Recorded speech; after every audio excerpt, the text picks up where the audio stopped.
Partons maintenant en petit voyage dans le temps. Iban, t'étais où en août 2004? 2004, j'avais quel âge? Je sais plus, mais Aïe. Oui, tu t'attendais pas à cette non, mais je question-là. rentrais de vacances et c'est lié à Lens forcément à la première place. Là, évidemment, c'est la dernière fois que Lens avait été à la première place, à la 3e journée de cette Oui, saison c'est beaucoup plus tôt, 2004-2005, qu'ils avaient terminé à la 7e place. Lens leader de Ligue 1, c'était pas arrivé donc depuis 21 ans. Comment toi tu l'as vécu cette première place? Est-ce que tu penses que c'est anecdotique à ce moment-là de la saison ou ça montre quand même quelque chose? Ça montre l'excellent début de saison de Lens. Après, oui, anecdotique parce qu'on sait qu'il reste beaucoup de matchs derrière, qu'il y a des équipes beaucoup plus armées pour tenir la cadence sur toute une saison. Mais ça valide le très bon début de saison de l'équipe.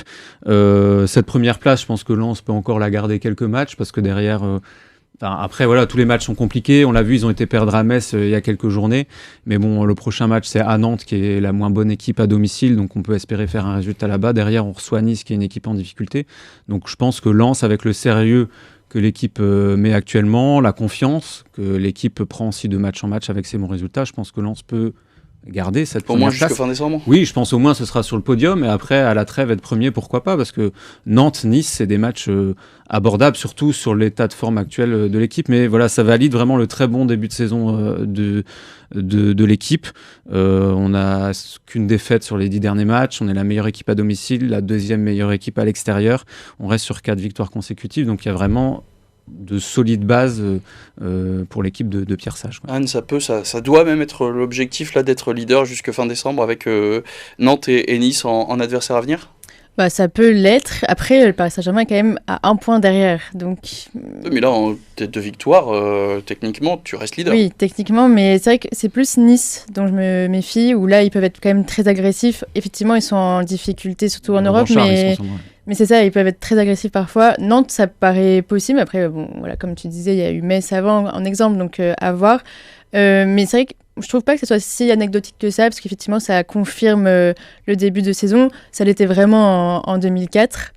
Troisième journée, c'était vraiment que le début de la saison. Là, je trouve que c'est vraiment encourageant et ça sera leur objectif, c'est sûr. Et on a vu le calendrier des adversaires, notamment Paris qui affrontera Rennes puis Metz. Ça semble beaucoup plus compliqué pour Marseille qui affronte Lille puis Monaco, Guillaume.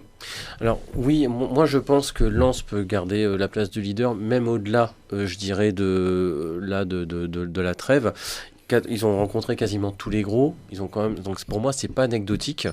Après, il y a aussi quelque chose, c'est que Paris est second. Et Paris, on sent qu'ils sont quand même un peu plus prenables cette année. Ils n'ont pas eu vraiment de préparation. Ils ont fini la Coupe du Monde mi-juillet, la Coupe du Monde des clubs. Donc je pense que côté lensois, où les équipes d'en haut se disent tiens, Paris, c'est prenable cette année. C'est pas le rouleau compresseur de l'année dernière. Et ça, je pense que ils doivent y penser et je pense qu'ils vont vraiment jouer le coup à fond. Est-ce que c'est une équipe programmée pour jouer la première place de Ligue 1, Lens? Alors, c'était pas prévu, néanmoins, ils ont quand même prouvé qu'ils ont des arguments aujourd'hui. Après, il y a deux choses qui peuvent jouer en leur défaveur. Ça va quand même être, je trouve, le mois de janvier, c'est souvent des mois qui sont difficiles à Lens. Les équipes, elles ont toujours un trou d'air dans une saison, et c'est vrai que le mois de janvier, février est souvent compliqué pour Lens. Et ensuite, effectivement, il va y avoir les départs liés à la CAN.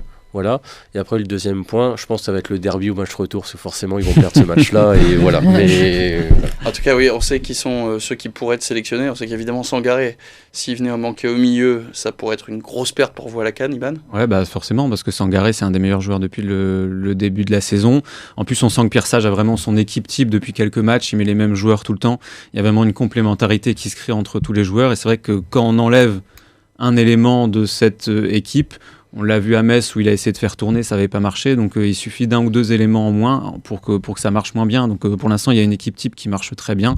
À voir si il y a assez de profondeur de banc justement pour tenir dans la durée, quoi. Alors avant de débattre de ce que doit faire notamment Jean-Louis Léca sur ce mercato hivernal, on va faire un point sur les ambitions. Écoutez plusieurs joueurs lensois justement qui se félicitaient de cette première place. Honnêtement, en début de saison, on ne s'imaginait pas forcément dans cette position après 14 journées. Mais d'un autre côté, ça récompense le travail qu'on fait de bien depuis le premier jour de la préparation. Après, je trouve qu'on fait preuve d'humilité parce qu'on sait qu'il y a des choses à améliorer. On ne se met pas plus haut que tout le monde, on n'est pas plus fort que toutes les équipes du championnat, mais voilà, on mérite d'être à cette place-là. On reste les pieds sur terre, on sait, comme je l'ai dit tout à l'heure, on sait que c'est très long.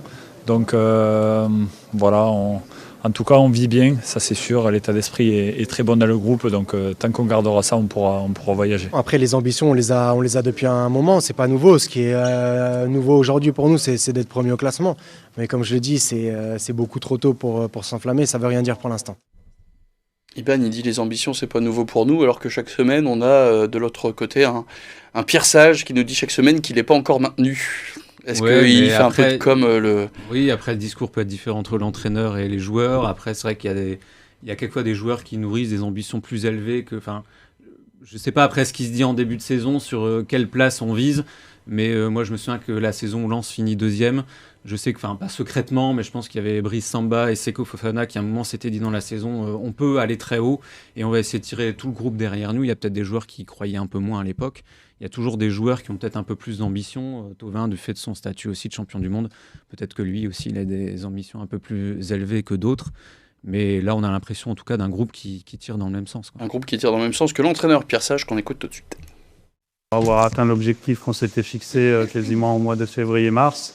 Donc on est en avance sur notre tableau, mais dans tous les cas, c'est aussi le fruit du travail, c'est aussi le fruit des bonnes performances des joueurs et de tout ce qu'on a fait depuis le début de saison. Maintenant, la vérité, elle s'écrira dans le temps. Et vous connaissez comme moi la fable du lièvre et de la tortue, donc méfions-nous quand même. Vous allez viser quoi maintenant ?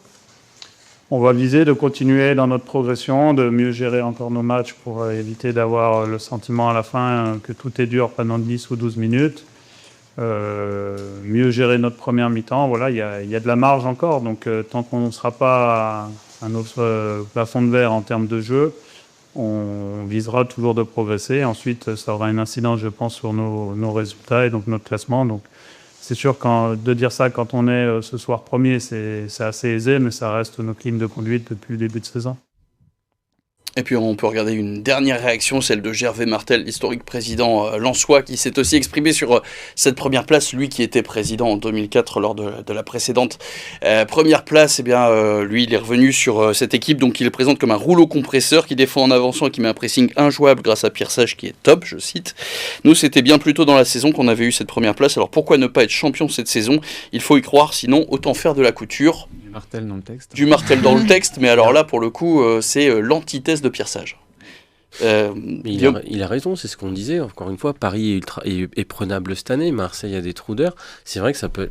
Lens champion, moi je pense que c'est pas impossible. Il faut voir comment ils gèrent notamment la partie Cannes et s'ils gardent leur fil conducteur. Mais je pense que c'est pas inaccessible. Avec des renforts cet hiver, c'est obligatoire. Avec la blessure de Gradit, les départs à la CAN, oui, il faudra peut-être quand même ajuster légèrement l'effectif, ouais, même si pour l'instant ça tourne bien. Après la CAN, c'est pas beaucoup de matchs non plus. Hein. Non. C'est 2 matchs en début d'année et le match de Coupe de France. À voir si le dernier match, là, dans 2 semaines, certains internationaux doivent être déjà sur le départ et pourront jouer le dernier match, en l'occurrence celui contre Nice pour les Lensois. Ouais, c'est vrai que c'était un peu la question. C'est jusqu'au 8 décembre, normalement, et qu'ils peuvent partir dans leur groupe, dans leur sélection, donc oui. Ça fait plus que 2 matchs, du coup. Donc on va suivre. Ça dépend, Paris FC a dit le 15, donc... Chaque équipe aura peut-être un peu le droit de garder des joueurs, surtout avec ce genre d'enjeu. Pas sûr que les joueurs aussi soient pressés de quitter leurs équipes.